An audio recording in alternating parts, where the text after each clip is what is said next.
Halo semuanya, Assalamualaikum warahmatullahi wabarakatuh. Selamat datang kembali di channel Tutorial Channel. Jangan lupa dibantu like ya, dan juga subscribe.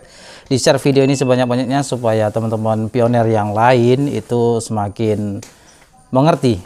Oke. Nah, di video kali ini gue mau bahas tentang Pi Network sejak tahun 2021, informasi yang beredar yang sampai hari ini masih dalam perbincangan hoax, dan itu mirisnya masih dipercayai oleh komunitas pioner, khususnya yaitu pioner GCV. Karena pioner ini saya bagi menjadi dua ya. Saya juga pioner, tapi saya nggak percaya dengan GCV. Saya juga selalu mengatakan seperti itu sejak launchingnya Pi Network di bursa OKX. Ya, yaitulah harga yang sebenarnya. Hari ini Pi Network itu menyentuh di harga 4.000 ya kemarin ya. Nah, hari ini juga masih sama di kisaran Rp4.000 di OKX dan juga bursa-bursa yang lain. Kalau kalian masih percaya dengan halu berita-berita hoax yang selama ini terjadi, nah silakan aja teman-teman. Ya itu terserah kalian lah. Intinya ya kalau gua jujur itu nggak masuk akal. Nah di video kali ini gua mau coba meringkas rangkuman dari Pi Network sejak tahun 2021 saya join di Pi Network, yang dimana berita-berita ini masih hari ini pun masih diserukan gitu ya. Nah inilah berita-berita hoax yang masih dipercaya oleh komunitas Pi Network, khususnya pioner GCP. Yang pertama adalah katanya Nicholas itu pencipta Bitcoin. Ini sangat tidak masuk akal. Sudah jelas-jelas Bitcoin itu banyak komunitas kripto di Indonesia ataupun di seluruh dunia itu mengatakan bahwa pencipta Bitcoin itu adalah Satoshi Nakamoto. Dan sampai hari ini pun Satoshi Nakamoto itu tidak diketahui siapa sebetulnya dia dan di mana dia sekarang. Apakah masih hidup atau udah mati? Ya. Nah, ini sangat miris banget. Kenapa dikait-kaitkan dengan pencipta Bitcoin? Seakan-akan Dr. Nicholas itu yang menciptakan Bitcoin gitu. Nah inilah yang terjadi di komunitas pioner GCP. Yang kedua, Pi tidak listing di market tapi punya exchange sendiri. Nah kenyataannya Pi Network itu listing di exchange. Sejak saat pertama kali saya mendengar Pi tidak listing di exchange, terus bagaimana di Indonesia? Kripto itu di Indonesia hanya diakui sebagai aset digital, nggak boleh untuk transaksi secara langsung, karena mata uang setiap negara itu ya punya mata uang masing-masing guys ya. Ya kita ketahui lah di Indonesia ini harus pakai rupiah untuk transaksi. Kalau Anda transaksi secara langsung pembayarannya menggunakan kripto, Anda akan kena pasal pidana, dan itu ada pidananya guys ya. Seperti video saya sudah pernah saya tampilkan beberapa tahun yang lalu, ada seorang yang membuka jasa, kalau nggak salah itu di Bali, itu ada transaksi menggunakan mata uang kripto, yaitu sewa mobil atau rental mobil, dan disitu langsung diciduk oleh polisi. Karena apa? Pembayarannya langsung menggunakan kripto. Nah seyogyanya kripto itu harus kita jual dulu di exchange ya, dijadikan rupiah, baru kita transaksinya menggunakan rupiah. Itulah transaksi yang benar di Indonesia menggunakan mata uang rupiah, bukan pakai kripto. Oke. Nah inilah yang sampai hari ini masih dipercaya oleh komunitas pioner GCP, bahwa Pi tidak listing di market tapi punya exchange sendiri. Sampai hari ini Pi exchange itu belum nongol guys, saya nggak tahu di mana tuh aplikasi ya kan. Nah itulah hoax berita yang kedua. Yang ketiga, harga melebihi Bitcoin dengan alasan mining sudah 6 tahun. Ini nggak masuk akal.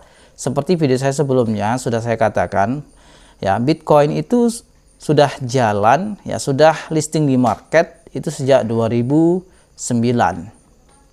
Oke, sedangkan Pi itu baru listing di market itu baru di tanggal 20 Februari 2025. Bagaimana mungkin harga Pi Network akan melebihi harga Bitcoin?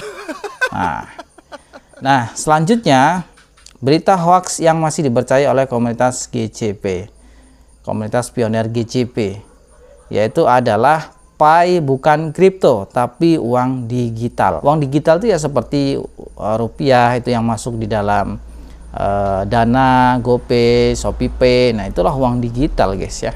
Jadi kalau Pi Network itu masuknya ke kripto. Di Indonesia hanya diakui sebagai aset digital. Jauh berbeda. Dan itu dipercaya bahwa Pi Network akan menjadi mata uang digital. Ini sangat jauh banget jangkauannya gitu ya. Nggak semudah itu Ferguson. Tapi ya masih dipercayai gitu loh. Dan hoax yang berikutnya adalah Pi untuk barter bukan untuk dijual di exchange. Lah, hari gini masih sistem barter. Saya kasih tahu ya, sistem barter itu sudah terjadi sejak zaman batu, sejak zaman kuno. Kenapa di zaman modern ini masih sistem barter? Kan nggak logis banget, nggak ngotak banget ini ya. Kalau hanya untuk barter, ya buat apa? Barter itu barang dengan barang, bukan dengan kripto gitu loh. Itu sistem barter yang sebetulnya seperti itu. Inilah kesalahan-kesalahan berita-berita hoax yang masih dipercayai oleh komunitas pionir, khususnya pecinta GCV.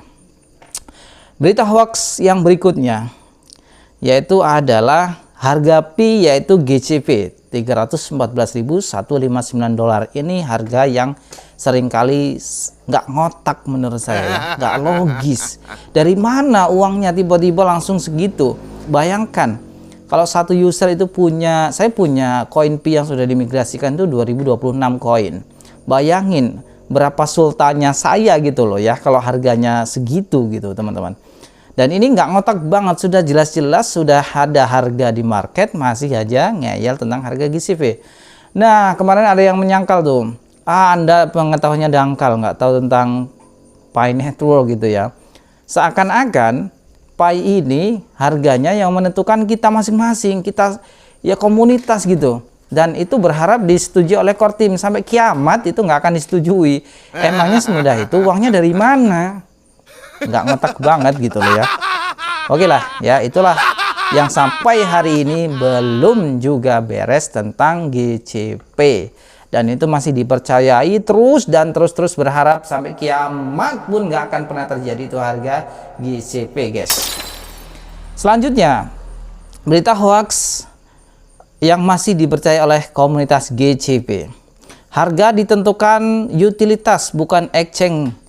Nah, ini teman-teman. Ini yang kemarin saya sampaikan, ada yang komentar seperti ini juga. Anda nggak tahu tentang koin Pi, nggak usah komentar tentang koin Pi. Tujuan koin Pi itu bukan untuk ditradingkan. Nah, ini pengertian yang sangat-sangat dangkal banget menurut saya ya. Bagaimana mungkin sedangkan koin Pi sudah listing di market tapi masih berharap utilitas yang menentukan harga? Kan nggak logis gitu loh ya. Sedangkan core team sendiri nggak menyangkal bahwa di OKX, di market yang lain itu sudah melisting itu, dia bukannya nggak setuju, ya biarkan aja, itulah harga sesuai permintaan pasar. Biarkan ekonomi berputar melalui di situ. Bagaimana mungkin harga di utilitas harganya beda dengan di market? Kan nggak logis banget. Seakan-akan yang harga di market itu hanya untuk trading gitu loh. Lah, di utilitas buat apa? Hanya untuk buat beli barang gitu. Yang menampung rugi lah. Nanti dia jualnya kemana? Misalkan nih, ya saya contohkan supaya lebih mudah dipahami. Misalkan saya punya aplikasi utilitas, saya bikin aplikasi semacam toko online ya, seperti Shopee, Tokopedia atau TikTok gitu ya.